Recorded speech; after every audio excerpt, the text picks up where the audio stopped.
In the past 2 years, we've worked together as a community, surviving the 100-year storm, which I got blamed for during the primary, and working together with the state and federal government. Going forward, my administration will continue to implement our plan to address the weakness in our infrastructure, to address problem drainage areas, and to maintain the condition of our town buildings. We have, as we have done in the past, we will be looking to identify creative ways to finance these projects using the least amount of taxpayers' dollars as humanly possible. Although as a community we have been very successful in restoring fiscal stability to our town, the road ahead presents us with some difficult challenges. Our nation, our state, and our town will continue to face troubled times as our economy slowly recovers.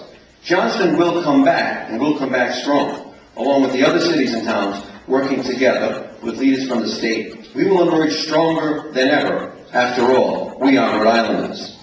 The state of Rhode Island is predicting a $280 million fiscal deficit this fiscal year. Our new Governor, Lynn Chafee, who's with us tonight, we appreciate that, and his team are already underway finding solutions to bridge that gap. And I have full faith and confidence that Governor Chafee will do just that. As a former mayor, he's acutely aware of the issues facing the cities and towns on a daily basis.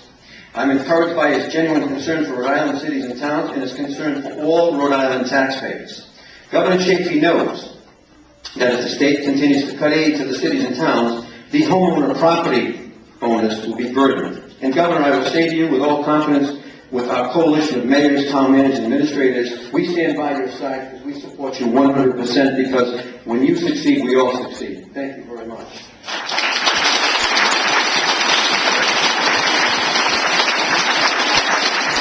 In the past 2 budget cycles alone, the town of Johnston was cut $10.5 million in general revenue sharing and the motor vehicle taxes. Thankfully, we're able to absorb some of those cuts with diligent financial restructuring and making additional cuts in spending.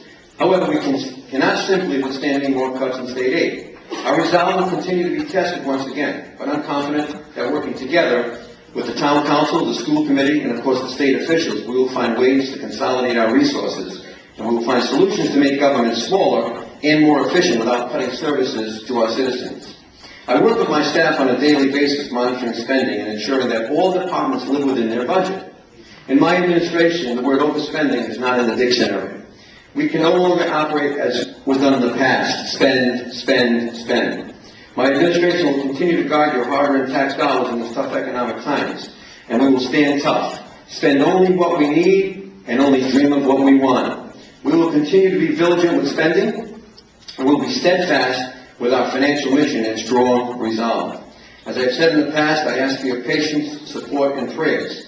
Johnston is a great community because the citizens of this town make it great.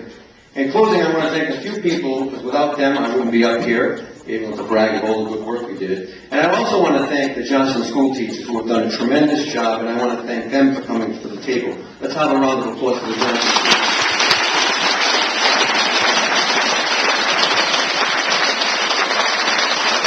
The other people I want to thank is Peter Del Ponte and his wife Pam, and their daughters Amanda and Christine. Thank you for your help for the election. Thank you very much.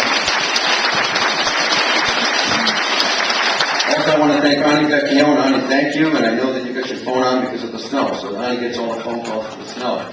Also, Anthony Mancini and the sign crew, thank you very much. All my department heads, they did a great job. Anthony, thank you.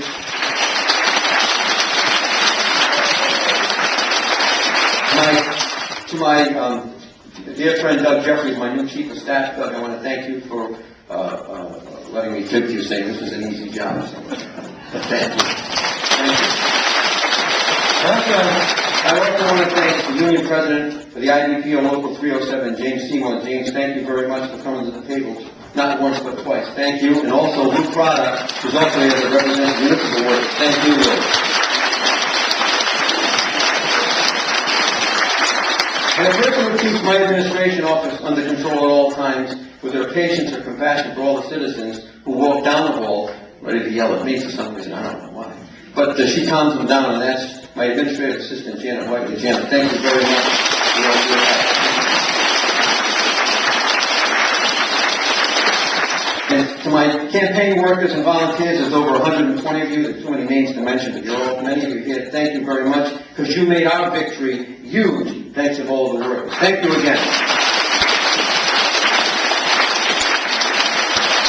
And finally, to my family, to my wife, Lucille, and my son, Joseph, sometimes, as many of the people on stage will know, it's very difficult when you try to keep your family out of it during election time, as I call silly season. They kind of try to drag your family in and say not so nice things, but I want to thank my wife for ignoring several of the ads that came out, because, no, I do not have a waterfront condo complex, so I don't have I wish I did. I wish we did. So. But, and I wouldn't lie for the bishop in front of the clergy. You know, in closing, ladies and gentlemen, I'll say it again, and I think you know I'm a person of my words. This primary election that we just had, it still remains true. The election was either about me running the town or the Macera family and the fire union running the town, and that was not going to happen. No way. No way.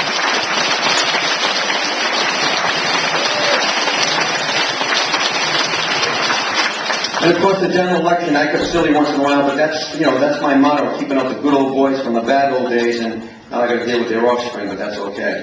I also want to thank the citizens of the town for their strong show of support during the primary and the general election. I promise I will not let you down. So thank you all, may God bless you, and God bless the United States of America.